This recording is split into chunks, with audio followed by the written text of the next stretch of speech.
You're listening to The Luxury Item, the podcast on the business of luxury and the people and companies that are shaping the future of the luxury industry. Here's your host, Scott Kerr. My guest on The Luxury Item is Ons Gherib, Senior Vice President, Design and Construction at Belmond, the luxury hospitality subsidiary of LVMH. With a legacy spanning over 45 years, since the acquisition of Hotel Cipriani in Venice in 1976, Belmond operates a diverse global portfolio of 43 properties, which spans hotels, trains, safari lodges, and boats, all guided by the ethos of slow luxury, where guests are invited to discover a new pace of travel and to foster deep connections with nature, local culture, and people. Ons Gherib joined Belmond in January 2025 as Senior Vice President of Design and Construction and has played an instrumental role in Belmond's journey to elevate its offerings to new heights of luxury and guest experience. He is responsible for refining Belmond's design and construction process to ensure efficiency and excellence in project execution and for identifying and collaborating with some of the world's most talented designers and architects who further enrich Belmond's creative vision and commitment to crafting experiences. Ons has a wealth of global experience in luxury design and architecture, having held leadership positions at prestigious brands including Chanel, Montblanc, and most recently Saint Laurent, where he was Global Director of Architecture and Real Estate. Welcome to The Luxury Item, Ons. Hi, Scott. Thank you so much for joining me. I feel special. Last month was your one-year anniversary at Belmond, and you have a long background in architecture, retail design, and luxury store planning for major global fashion houses before joining Belmond, holding leadership positions for world-class luxury brands like Chanel, Montblanc, Saint Laurent. What is your take? This is sort of a general question. What is your take on the current state of the luxury industry? First of all, let me say that I was extremely enthusiastic about the idea of joining Belmond. And as you said, it's been 1 year now, a little bit over 1 year, and had the chance to travel the world and see almost all our properties. And it was an extremely exciting year. What I've seen and what I've discovered is this idea of what we call slow luxury. I think that's more than just a trend. It's something that sets us apart from competition and makes us so special as a brand, where we invite our guests to slow down, to connect with the environment, with the place they spend their vacation, with their families. And so for me, that's probably the most important aspect that we are looking right now in luxury in general. Yeah, and Belmond has been explicitly framing its strategy around slow luxury since the last few years and has actually doubled down on its formal strategic pillar from 2024 right up until its current plans. And Belmond CEO Dan Ruff described slow luxury as being this, as really being at the heart, as you were talking about, of the Belmond experiences and as the concept through which you shape new trains, villas, cultural collaborations, and wellness offerings. What is Belmond's slow luxury approach, and how does that approach show up in design and construction decisions? It is, I would say, in every aspect in the architecture that we create for our properties. First of all, I would say that we are extremely lucky that our properties are all landmarks and historical monuments in a sense. So whenever we start working on these properties, on these projects, we think about our guests. We think about how can we invite our guests to pause, to relax, to spend a moment for themselves, or be in connection with themselves, with the people they are surrounded with.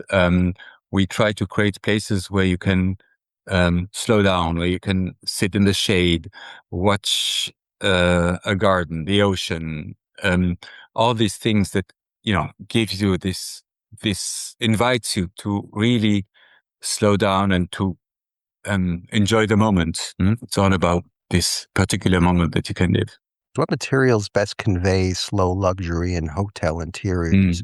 It's a very good question, because when we work with with the team and with the architects, we ask ourselves that question as well. So beyond that very practical approach to materiality in hospitality, I think what is really important is a warmth that you feel, something that it gives you this feeling of being enveloped. We work a lot with, lots of fabrics that we layer. We love a lot this word of layering, like we're adding layers of materials to our rooms, to our spaces, to our lobbies, and then I think almost more important than a material is probably how you work with daylight and how you get daylight into your property and into your rooms, and how you invite your guests to also connect to the exterior. We work a lot with viewpoints, with vistas, with, what do I see when I sit in that specific place in the garden? What's the view over this landscape? So it's difficult to reduce it to a material, but it's more about conveying a feeling of being, kind of feeling just the moment and being well in that specific moment, and that a lot of materials can convey it, right? I mean, Does the idea of slow luxury also resonate with younger guests? absolutely. I mean, I think that's nowadays, I think, a universal need just to have that moment for yourself, and I'm convinced that it's not only reduced to the older generation. I think everybody needs that and looks for that. Your background, you were at, like I said before, you were at some of the top luxury brands, Chanel, et cetera. What are some of the biggest differences in creating unique luxury retail environments for luxury fashion houses and creating design and construction story for luxury hospitality? A great question, because when I joined Belmond, it was a bit like the first learnings that I had is like, I would say that retail design or luxury retail design is extremely efficient in a sense. So it's at the end you stage a product. It's a beautiful, mostly handcrafted product that you. Whereas we really work on the mise en scène, so it's extremely focused. It's efficient. It's straight to the point. There is probably also in the retail industry nowadays more experimental retail design, but at the end it's a lot about the product. Right? The lighting has to be perfect on the product. There's a lot of technical aspects which help in putting forward the product at the end. Hospitality is all about the person, the guest. It's about how you feel in this property, how you move in this property, how you rest in the property. So when we work on our spaces, it's a lot about proportions, about, as I said before, daylight, about beautiful materials, about touching, about feeling. So that at the end, we want you to convey a feeling to the space. So I think that's the huge difference. And then, of course, I would say in terms of scale, there's a big difference. I mean, a hotel is much more complex in its design, in its approach, and its also in the strategic approach to a project. So there's a less this straightforward going to the efficient product staging. Now, Belmond has been executing a multi-year group-wide renovation and, as I call it, an asset rejuvenation plan across many of its hotels, trains, boats, and experiences. Were you surprised about the design culture of Belmond when you joined? Absolutely, and it is absolutely unique. I think what we do in Belmond, no other brand in general, I mean, is working that way. We start every project with a blank page. We write a story within our company with our colleagues in the marketing department. So we call this the brand positioning. We anchor all the stories in our three principles. which is slow luxury, contemporary heritage, and discerning innovation. And from that point on, I would say everything is possible. There is no such thing as a design guideline or a Bible or a book which we refer to. At Belmond, you will never find 2 times the same armchair. If you go to Rio de Janeiro or Florence, the approach to design, the approach to the concept is completely different. So I think that's something that's absolutely unique. We create a relationship with the project in a sense where we try to understand the location, we try to understand the history of the building, we try to understand what's the craftsmanship that we have there, that specific place. We talk to local craftsmen, we talk to local architects, we talk to local designers, to local artists, and that creates a unique and different story for every project. I think nobody else does that. I mean, in this creative industry, I think we are absolutely unique. Is that the first time they've had your position, someone in that role? No, it's not the first time. Okay. But I think there's the first time where we had this multi-year strategic approach to renovating our properties. As you know, all our properties are amazing landmarks and historic, most of them historic buildings. So there was a kind of really structured approach to the renovation of our network. And that's a multi-year plan, which we are now executing. So what was your role when they brought you on? What were you tasked to do? We are quite a big team of designers, interior designers, engineers, architects. And the idea was to structure this group of creative people and to start working on the renovation of our properties. As I said, it's a very structured approach. So we have a very clear plan what we are doing in the next years, also the next 5 years. So all that is now taking a very structured approach, working on our projects. Belmond has been around for about 50 years, beginning with the founder, James Sherwood's acquisition of the iconic Hotel Cipriani in Venice back in 1976. Then he immediately began acquiring and restoring original 1920s and 30s Orient Express carriages with the goal of running luxury trains from Paris, London directly to his hotel. This was followed by focusing on more unique assets like legendary hotels, trains, safari camps, etc. What was James Sherwood's strategic idea behind the brand in the first place? I would say that there are 2 aspects to that. First, I think it's about a collection of iconic, almost landmarks from an architectural point of view, which is what we today are lucky to have within the Belmond Group. And then there is an idea of experience of the journey, not only the property, which is covered by our trains and cruises aspect.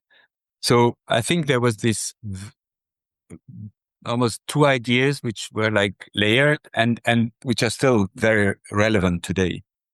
And LVMH acquired Belmond in 2019 and framed Belmond as its strategic experiential luxury house. LVMH generally amplified Belmond's rather than just rewriting it, pushing more investment, visibility, and maison-level polish into what was already a strong experiential luxury brand. Under LVMH's ownership, Belmond is now part of a larger luxury ecosystem. How has that investment played out in Belmond's expansion and product development? I think what both LVMH and Belmond have in common is this sense of excellence. And I would say that the acquisition of Belmond pushed us even further into this focus on excellence, working on the properties and the network that we have, and which allows us to go very deep into our projects, into our renovations, and to push the boundaries when it comes to a perfect execution of a project. While major hotel groups race to sign management deals and expand their global footprints, Belmond has taken a different approach, spending capital to renovate its existing properties rather than pursuing growth. The strategy really marks a sharp departure from industry norms where scale through asset-light expansion has become the dominant path to higher fee revenue. What's the advantage of renovating existing assets versus pursuing growth? First of all, from an architectural point of view, I would say it is much more exciting. When you work on a historic building, and your job is to preserve and to preserve the beauty of a historic building. I think that's the most beautiful thing that you can do as an architect. Yeah. And we are very lucky to have these iconic properties all around the world. As an example, we are currently working on a project in Copacabana Palace in what you call the pool wing, an amazing building from the 40s in a very particular style which was in Brazil, like in between Art Nouveau and modernist. So a bit, and when you work on this kind of project, and it's been now a year we are working on this project, it pushes you really to go deep into the history of that building to understand what were the thoughts of the architect who created it and what makes it relevant for the next 20 years. So we work with the local historic building department. We try to understand what was there, what we need to preserve, what is beautiful in that facade. And we found all this incredible little detailing on the balustrade, which we are keeping and which are, enhancing and which helped us to write a new story in the interior as well. So that was like a kind of script, which helped us then develop something and create something in the interior, which is modern, like contemporary, but also respect the heritage of the building. And then we work with this amazing craftsmen, which we find when you work on these landmarks, in a sense, because there is a pride also to work, for Copacabana Palace. So we found this gentleman, for example, who is working with local materials, who goes into the Amazon forest and he finds these little pieces of wood and he creates this marqueterie with it. And we worked with this gentleman and he was so proud to create something for the Copacabana Palace, which is obviously the landmark, the most historical building in Rio de Janeiro, which you could never, in a sense, create when you build something from scratch, right? So I think we are extremely lucky to have this collection of historical buildings and to prepare them for the next 20, 30 years. Belmond has established a series of high-profile collaborations with renowned interior design firms, and architects, and artists to restore and reimagine these historic icons, grand hotels, trains, riverboats, things like that. How does the slow luxury philosophy shape the way you brief these architects, interior designers, and artists? As I said earlier, what we do is when we start the project is that we write this almost a book about our property, the history of our property, how we position the property. And then my question to the architects or designers or artists is, what is your take on Belmond? How do you see Belmond, right? And we are curious to see their point of view of our company. And we work with them in developing our values, like the slow luxury within the design. And at the end, very naturally, it's almost very naturally, it develops to something which we see they immediately understand. Give you an example of the JR car in the Venice Simple Orient Express, which we did recently. This whole car is just a collection of amazing little detailing, and it is the example of slow luxury par excellence, no? So the whole car is filled with beautiful little spaces, benches, seatings, cushions, the bed with the view, with the glass ceiling where you to observe the sky. So that whole story is slow luxury. And when we worked with JR, there was almost naturally this evolution towards these kinds of ideas, no? And then we come into this moment where we kind of co-create, and there's a dialogue happening.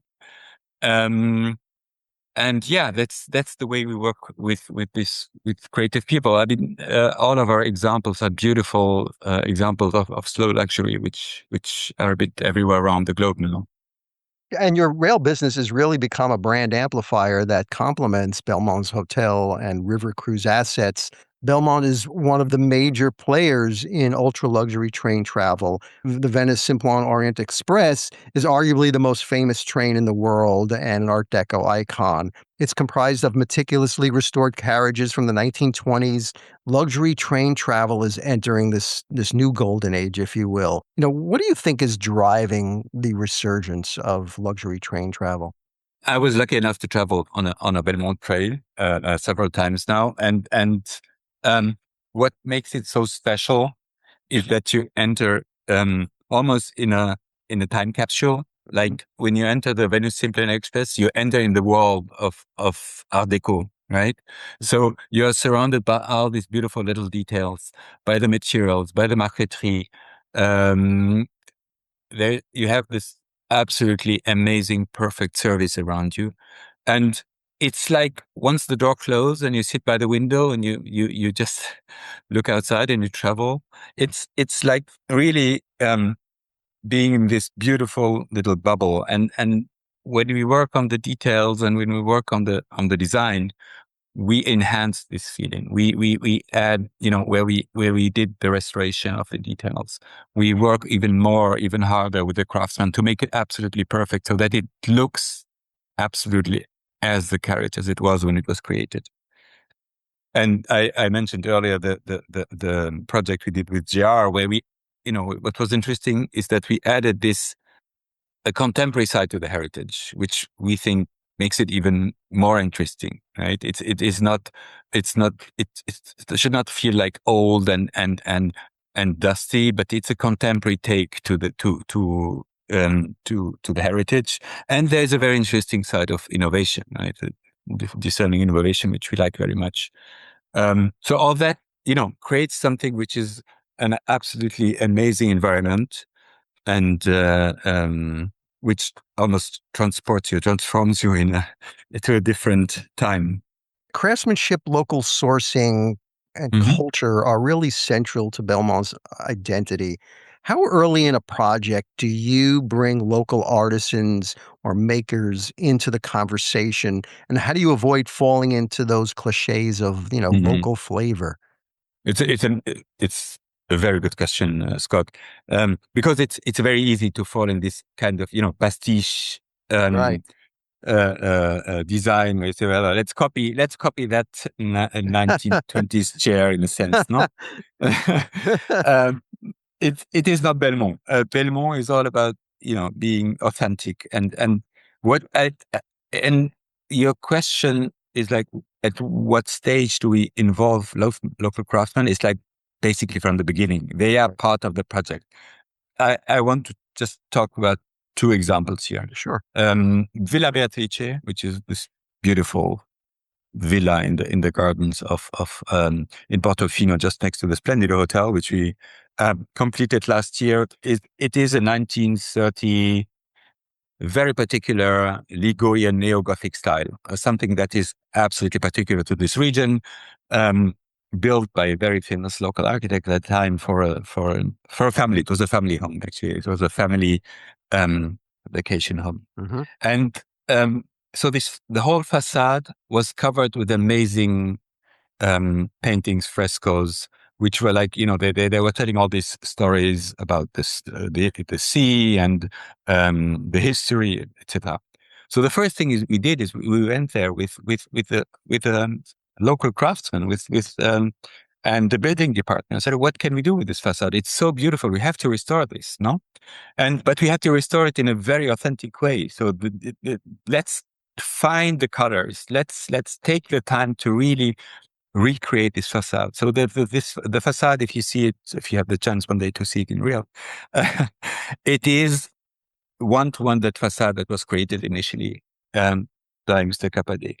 And inside the villa, we started. So what we did is when you went in, is that so we took these layers away that were added in the 60s and 70s and plasterboard ceilings, and we discovered this amazing wooden ceilings in all the rooms. So all the rooms had beautiful hand painted wooden ceilings, which had a lot of allegory, and they were telling very similar stories as well. So we took the same approach. We worked with this local person who knew exactly which, it's a long process, but they found exactly the colors. They recreated the colors that were there initially. And that whole ceilings now are an incredible features in that villa. So we gave it almost, it gained back its initial splendor, which is absolutely amazing. And when you talk about slow luxury, it's also our take on slow luxury as architects is to take the time to make things right. So it took us over a year to restore that facade, but it was absolutely worth it because we thought we owe this to this building, right? So never fake, never pastiche, never copy, always go back to the original. I think that's that's what drives us to create this. Yeah, and to as I said, to prepare these properties for the next generation. Belmond has been collaborating with several sister LVMH maisons, especially in the beauty sector. Hotels hosting Dior and Guerlain branded wellness spas. Do you work with their brand teams on design and integration of these experiences? Yes, we do. Yes. We are working currently on a beautiful project in Villa San Michele, one of our projects for this year, one of our big openings for this year, where we will open the first Guerlain spa. So it's a very smooth and I would say efficient collaboration that we have with the technical and architectural teams of our sister companies. We exchange best practices, and it is a very smooth process at the end, and the results are also amazing because it's like it's Guerlain for Belmond. So you see there is this beautiful architecture of this monastery, and then they adapt also with their interior design to the architecture of the place, and the results are always stunning, to say. There are more to come this year. There's a Giospa as well in Cipriani, and another one in Copacabana Palace later this year. So let's look forward. Let's telescope over the next year or so. What does the Belmond slow luxury roadmap look like? What major hotel projects, reopenings, or redesigns that you are particularly excited about? Yes, there's a lot to come. It's a big and very exciting year for us. So I mentioned earlier Villa San Michele. So that's our big opening for this spring. It is we have decided at that time to close the property for 1 year and a half almost, and to fully renovate and restore that building. It is. I think one of the most beautiful buildings you can imagine. It is a monastery from the 15th century. And then it has this Renaissance facade, which is absolutely stunning when you see it. And you walk into the lobby, there's a chapel in the lobby, which is like, what? So wow. Yeah. So we took our time to restore all that interior paintings, the chapel. We found another chapel walking up a hill. There's a mini chapel in the woods, which we are restoring right now. And when you work on projects like this, it's about how far should we go with interior design, right?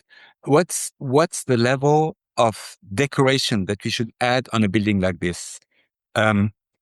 It has thick walls. It has beautiful floors. This very red cotto floors that you find in the Tuscany. Beautiful paintings as well, as I said before, like in the corridors. So our take on this was, let's enhance what's there. Let's just refresh it in a sense, give it a fresh like a layer of freshness. Mm-hmm. So we worked with a local architect from Florence, a young local architect, Luigi Fragola, and we added, this little touches of greens and reds, and without overwhelming it with our interior design. The hero is the building, the views, the gardens. It has an amazing Renaissance garden, Italian Renaissance garden in a up into the woods behind the hotel. So it was almost little touches here and there, so that whole the property gets a very fresh look, but you still feel the monastère when you come in, right? I think it's opening end of April, so everybody will have the chance to discover it. But it's an absolute amazing project, and for us as architects, we had an amazing time doing it. We have more over. We have another phase in the Cipriani Hotel, where we'll deliver a beautiful restaurant in collaboration with Peter Marino. We have the Grand Hotel Timeo in Sicily coming up, and then absolutely exciting another train project, which we did with Baz Luhrmann and Catherine Martin. A carriage, a dining car, which is, I think, one of the most exciting projects we ever done. Is it a very Baz Luhrmann-esque? It is super Baz Luhrmann-esque. It is. No, it is. It is. I mean, it is so disruptive that that it pushed all our engineers and designers to the next level. You will see it, but it is in the detailing, in the color schemes, in the story that's behind, in the scenario. This just, I would say, the next level of interior design for a train. And I while joking, I said the other time, only Belmond can do it. I mean, this kind of projects, only we can do these things. And the collaboration with Baz Luhrmann is absolutely amazing with the team. I was going to say, do you ever get involved in the scouting process, where even before the property is purchased, where you see if it's even worth investing in? Oh yes, absolutely. It's a super important. Obviously, we have a big team. It's not only the architectural point of view, but we absolutely. And this is a very long and thorough discussion that we're having with the whole leadership team about is it a Belmond property? Because not every historical building could be a Belmond property. So we are very much interested in the history and the story of the building as well. So yeah. So you want to mention another property too, I think. Sorry, yes, and finishing the year with Copacabana Palace, I mentioned earlier, that will come in November, a full renovation of the pool wing with an amazing pool bar, and we'll have a new renovated restaurant, and we will renovate also the amazing and historic iconic pool of Copacabana. So all that comes by end of the year. So yes, you see, it is we are busy. Very exciting. Yes. Ons, my final question is the luxury item question, which I ask all my guests.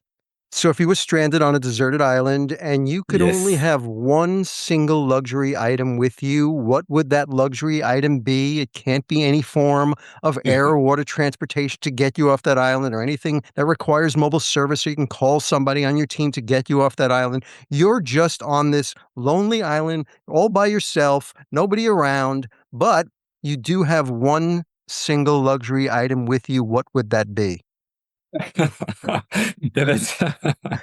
Wow. It's more difficult than designing a Baz Luhrmann absolutely. That's a difficult question. Wow. Because yes, I think of something which comes to my mind is like, I just came back from Peru from quite a long trip in Peru, and I discovered this amazing vicuña cashmeres, which are, I think, the most amazing material I've ever touched and I had on my skin. And I think this is kind of something that I would probably take with me, like, because it keeps you warm at night and it is this kind of shelter during the day. And yeah, probably something like this, something soft and nice. Ons Gherib, Senior Vice President, Design and Construction at Belmond. Thank you so much for joining me on The Luxury Item. Thank you, Scott.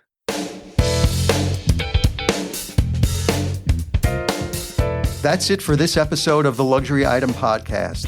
Thank you so much for listening. If you found this useful and entertaining, I would be really grateful if you can share it with a friend or colleague. I would love it if you subscribe so you never miss an episode. And while you're there, be sure to rate and review us on Apple Podcasts. It really helps other listeners find us. The Luxury Item Podcast is a production of Silvertone Consulting. I'm your host, Scott Kerr. Until next time.